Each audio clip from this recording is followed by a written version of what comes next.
Okay, so by now you've probably watched like 1,000 videos on YouTube saying that the Hive 65 is one of the best sounding keyboards under 3,000 rupees.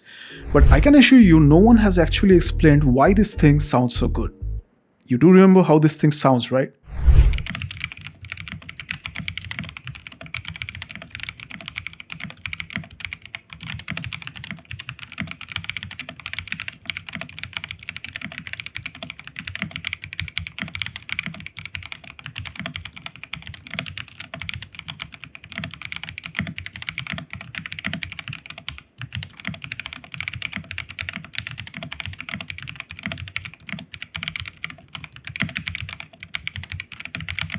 So I went ahead and opened up my Hive 65 and here's what's actually going on inside. So here we have our Hive 65 completely disassembled and this is where things start to make complete sense. But before diving into the good stuff, let's first talk about this knob right here. It feels like a metal knob, but in actual this is a plastic knob with a metal cap on top of it. It definitely doesn't impact the usability or the functionality of the knob in any way, but it's just a fun little cost-cutting thing that I thought you guys should also know. Alright, so this is the real deal, the flex cut polycarbonate plate. Now polycarbonate plates in general give that softer and deeper sound to the entire keyboard, and these flex cuts aid in giving that bouncy, cushiony feel right underneath the keycaps as you type along. So this thing definitely plays a big role in making this keyboard sound so good. So next up we have this single layer of foam between the polycarbonate plate and the PCB. It's nothing extreme, it's just there to kill the hollowness. So next we come to our PCB. Again, nothing special, it's just our main logic board. Although I definitely love to see a flex cut version of the PCB in the future models maybe, because that would have made this keyboard sound even better. Now it's definitely a good thing that this keyboard comes with pre-loop stabilizers out of the box, which also do not rattle that much. So that's definitely a good thing, especially for a keyboard at this price range.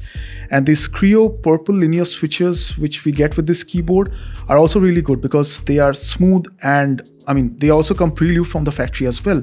So these are like the Gateron red switches that most of us are used to. So getting these in a keyboard at this price point, I would say this is definitely another good thing. Now towards the bottom of this keyboard, you'll find a little bit of case foam, although it's not as thick as I would have preferred in my opinion. But surprisingly, it works quite well in terms of the acoustics of this keyboard. Now here's the thing that I really like. The Type-C port and the knob assembly are completely modular. So that means in the future, if any of these or maybe both fail, you have the option to replace these parts individually and not the entire keyboard. So that is definitely a big win for both the brand as well as us end users right here. So I think I forgot to mention about these leaf spring type gaskets that you get with this keyboard. Now these things are very similar to what you get in higher end keyboards like the Ola F75 for example, and they add for a very soft cushiony feeling while you type along on your keyboards. So the Hive 65 comes with our usual double shot ABS keycaps, but this time with better legends I would say. The legibility is quite good and the RGB definitely shines quite brilliantly underneath the keycaps. Although in my opinion, the double shot PVDs or maybe even single shot PVDs could have taken this keyboard to the next level I would say. So to answer the question as to why this keyboard sounds so good, I think that Kreo has actually focused on what really matters in making a really good sounding keyboard. Like for example, adding quality materials where it counts. Then we have our gasket plus foam plus polycarbonate plate synergy, which adds to that thocky sound, followed by the cherry on top, which is our modular parts for longevity. Every single thing that has been used to make this keyboard comes together to make it sound a lot better than what you'd otherwise find in keyboards at this price point. Now, if you ask me for my personal recommendation, I'm going to say that the 65% keyboard isn't actually my thing.